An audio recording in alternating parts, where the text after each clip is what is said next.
Wow, so we're on chapter 5, and this chapter has to do with gases, and we're going to talk about different theories of gases and what gases are made up of, the type, what's the type of molecules and some of the way the molecules react in gases.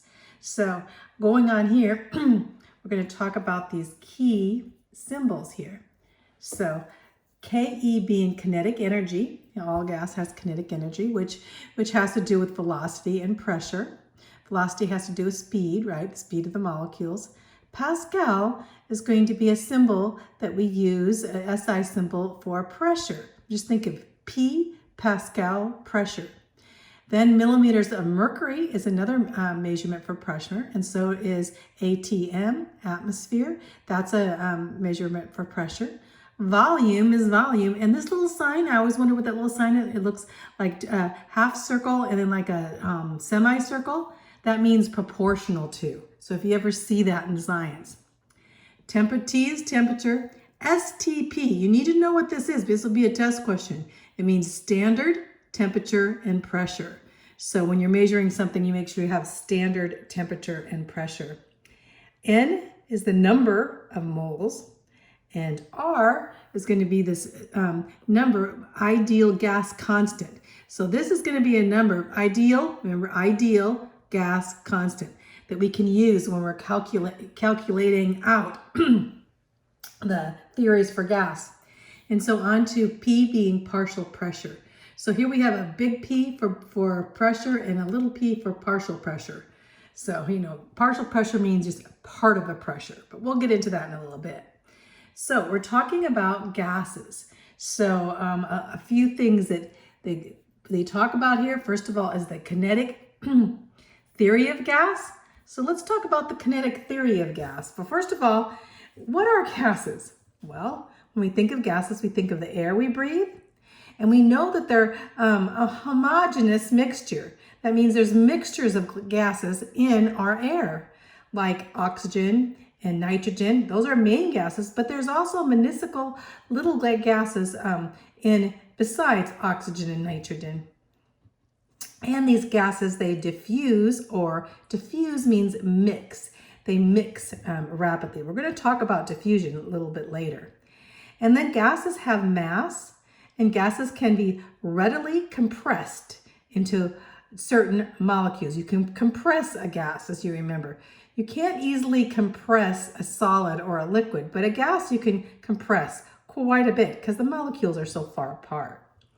So now let's talk a little bit. We're going to start with talking about focusing first on kinetic energy of matter, or the kinetic theory.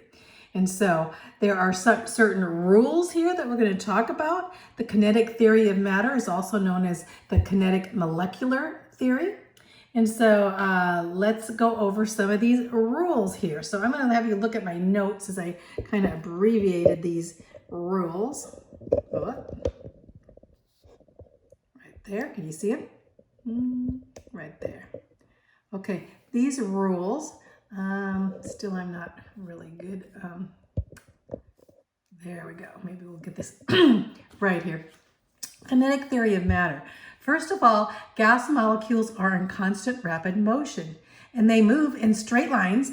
The molecules move in straight lines until they collide, and then they're ricocheted off, right? So that's number one. They also go under what's called elastic collision. So what's an elastic collision? Well, elastic collision means they collide, but they don't lose any energy when they collide. They just bump into each other, kind of like an elastic bump off, like without energy. And then number three, kinetic energy of gas molecules are directly related to temperature. We're going to call this later on as Charles' law. But the kinetic energy, not only kinetic energy, it's going to be how kinetic energy relates to volume. So this is going to be, but anyway, kinetic energy of gas molecules is direct to temperature. What does that mean? It means when you heat up some gas, the energy of the molecules are going to start moving faster. So when you heat up gas, all of a sudden, all these molecules start bombarding each other a lot more. So that's number three. Also, kinetic theory of matter, gas molecules are far apart. So they're pretty negligible in volume. And gas molecules have a teeny bit attraction, but very negligible. So the attraction, because the molecules are so far apart, they don't attract each other much as they do in a solid and liquid. The next we're going to talk about is proportionality. That's pretty important, proportionality, because the proportionality is going to what we're going to be relate with the 4 different things that we're going to be talking about gas, characteristics of gas in this chapter. So I feel like this is crooked a bit. Okay, well, let's go down here. Proportionality has to do with pressure, volume, temperature, and amount of molecules. That's better there.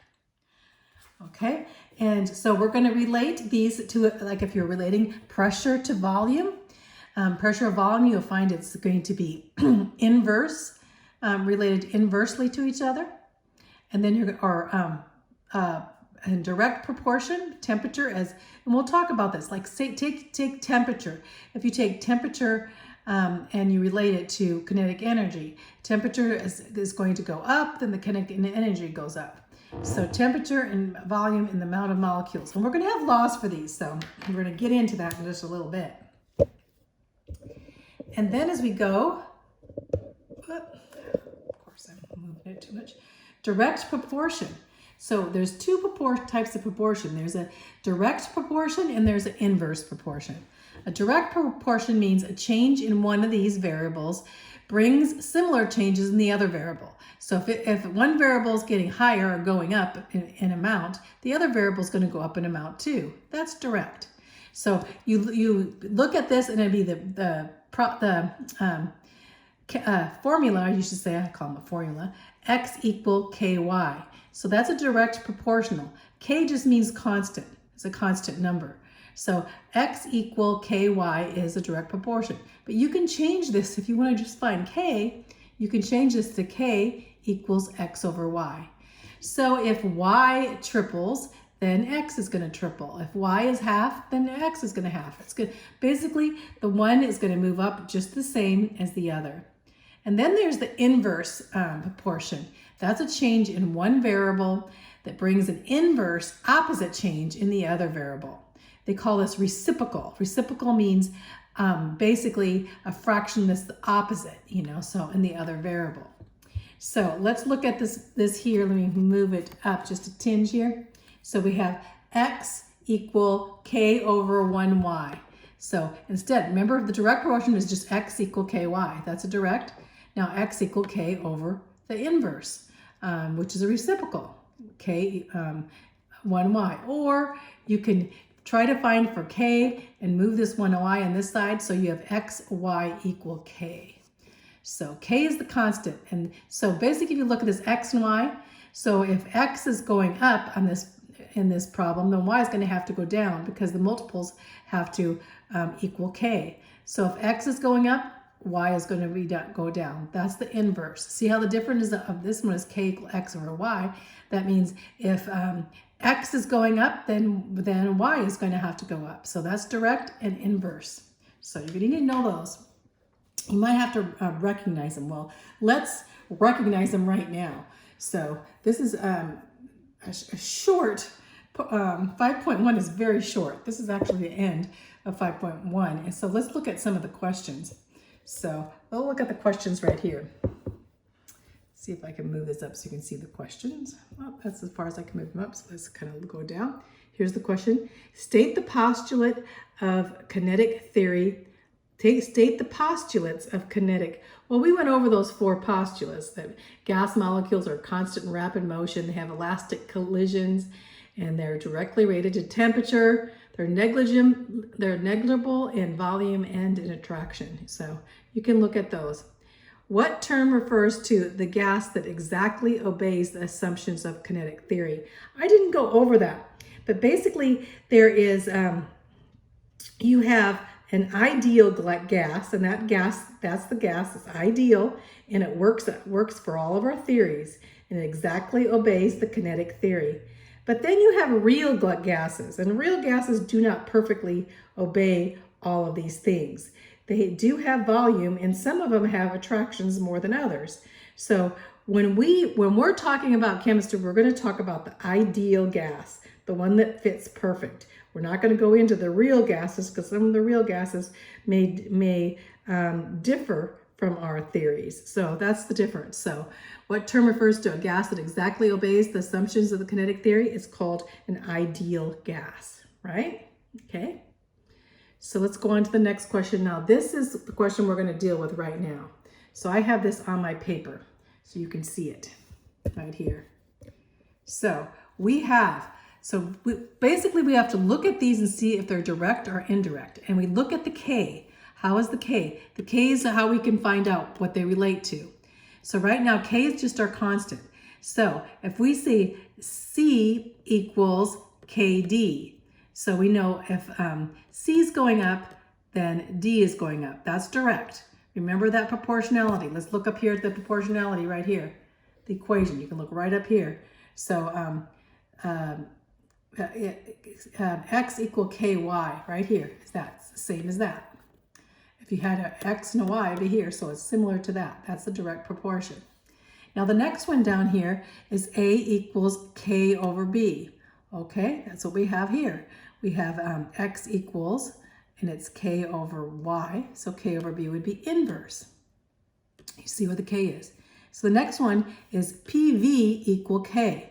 Okay, this has the K. Remember, the K is not on this side, so we need to make this into another type to see what it's like. So we're going to move as the K here, we're going to say pressure equals K over V, K over V. So this is K over V is going to look very much like an inverse proportion. So, or you can say, well, K equals, or K, actually this is P equals K, but if you had K equals P over V. I should have put K on the one side, but this is what it looks like here. So if I put K equals PV, you can move PV over here. That would be inverse. So this is V over T equals K. So if we want to put down V over, basically if we could move this over here and V equals TK, so V equals TK can look something like this. So it'd be a direct. So this would be direct. E equals MK is just like, is similar here. So E equals MK, which would be E equals MK, would be direct. It looks like that. And so G equals K over RZ. So if you look at this, G equals K over RZ, it looks like this one, doesn't it? So this would be inverse. Oh, let's go down and show you those last two. There we go.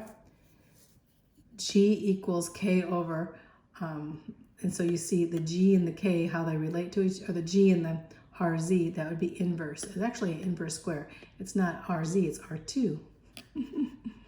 So you got that?